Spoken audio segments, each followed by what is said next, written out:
ভারত সফররত প্রধানমন্ত্রী শেখ হাসিনা ও সে দেশের প্রধানমন্ত্রী নরেন্দ্র মোদীর মধ্যে একান্ত ও দ্বিপক্ষীয় বৈঠক অনুষ্ঠিত হয়েছে। বৈঠক শেষে সংবাদ সম্মেলনে দুই দেশের মধ্যে 10টি সমঝোতা স্মারক স্বাক্ষরিত হওয়ার কথা জানানো হয়। এর আগে স্থানীয় সময় সকাল 9টায় রাষ্ট্রপতি ভবনে পৌঁছে তাকে স্বাগত জানান মোদি। শেখ হাসিনাকে দেয়া হয় লাল গালিচা সংবর্ধনা এবং গার্ড অব অনার। বেজে ওঠে দুই দেশের জাতীয় সঙ্গীত। সশস্ত্র সালাম গ্রহণের পর গার্ড অব অনার পরিদর্শন করেন প্রধানমন্ত্রী। রাষ্ট্রপতি ভবনে আনুষ্ঠানিকতা শেষে রাজঘাটে মহাত্মা গান্ধীর সমাধিতে যান শেখ হাসিনা।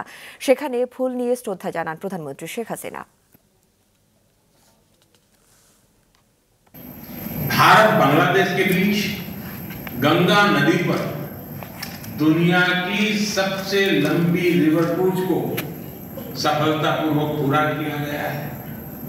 भारत बांग्लादेश के बीच पहली क्रॉस बॉर्डर फ्रेंडशिप पाइपलाइन पूरी की गई है। भारतीय ग्रिड से होते हुए नेपाल से बांग्लादेश तक बिजली निर्यात ऊर्जा क्षेत्र में বাংলাদেশের সবথেকে বড় প্রতিবেশী, বিশ্বস্ত বন্ধু এবং আঞ্চলিক অংশীদার।